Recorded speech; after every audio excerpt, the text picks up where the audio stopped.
भजन संहिता 10 न्याय के लिए प्रार्थना। हे यहोवा, तू क्यों दूर खड़ा रहता है? संकट के समय क्यों छिपा रहता है? दुष्टों के अहंकार के कारण दिन मनुष्य खदेड़े जाते हैं, वे अपनी ही निकाली हुई युक्तियों में फंस जाए।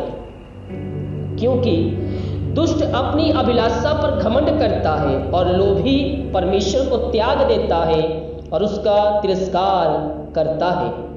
दुष्ट अपने अभिमान के कारण कहता है कि वह लेखा नहीं लेने का। उसका पूरा विचार यही है कि कोई परमेश्वर है ही नहीं। वह अपने मार्ग पर दृढ़ता से बना रहता है। तेरे न्याय के विचार ऐसे ऊंचे पर होते हैं कि उसकी दृष्टि वहां तक नहीं पहुंचती। जितने उसके विरोधी हैं उन पर वह पुकारता है। वह अपने मन में कहता है, मैं कभी टलने का नहीं, मैं पीढ़ी से पीढ़ी तक दुख से बचा रहूंगा। उसका मुंह साप और छल के और अंधेरे में भरा है। उत्पात और अनर्थ की बातें उसके मुंह में है।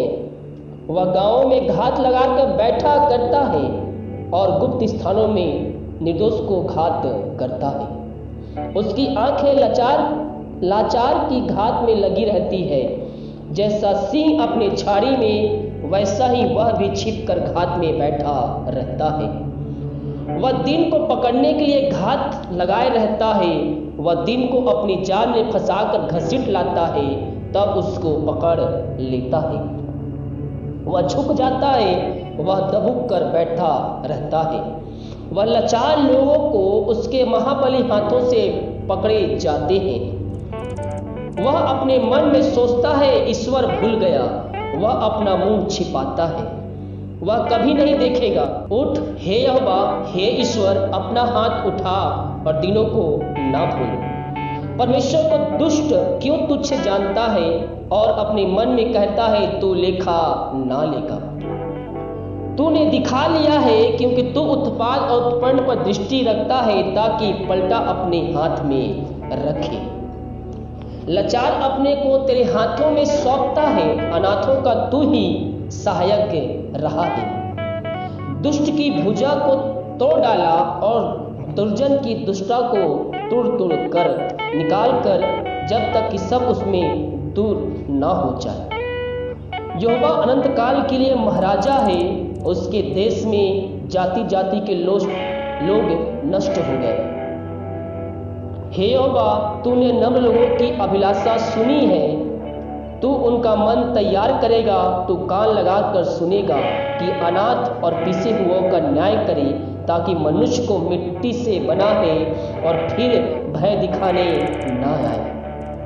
अब हम देखते हैं भजन संहिता 11 अध्याय, परमेश्वर पर भरोसा।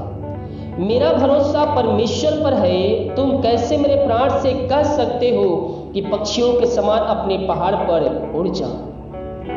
क्योंकि देखो, दुष्ट अपने धनुष चढ़ाते हैं और अपने तीर धनुष की डोर पर रखते हैं कि सीधे मन वालों पर अंधियारे में तीर चलाएं। यदि नींवें ढा दी जाए तो धर्मी क्या कर सकता है? परमेश्वर अपने पवित्र भवन में है। परमेश्वर का सिंहासन स्वर्ग में है। उसकी आंखें मनुष्यों की संतान को नित्य देखती रहती है और उसके पलकें उसको जांचती रहती है। यहोवा धर्मी को परखता है, परंतु वह उनसे जो दुष्ट है और उपद्रव से प्रीत रखते हैं, अपनी आत्मा में घृणा करता है। वह दुष्टों पर फंदे बरसाएगा। आग, गंध और प्रचंड लू उनके कटोरे में बांट दी जाएगी। क्योंकि यहोवा धर्मी है, वह धर्म से कामों से प्रसन्न रहता है। धर्मी जन उसका दर्शन पाएंगे। अब हम देखते हैं भजन संहिता 12 अध्याय, सहायता के लिए प्रार्थना। हे परमेश्वर, बचा ले, क्योंकि एक ही भक्त नहीं रहा। मनुष्य में से विश्वास योग्य लोग मर मिटे हैं। प्रत्येक मनुष्य अपने पड़ोसी झूठ बातें कहता है। वे चापलूसी के होठों से तो रंगे बातें करते हैं। प्रभु सब चापलूसी होठों को और उसके जीभ को जीभ से बड़ा मोल निकालता है और काट डालेगा।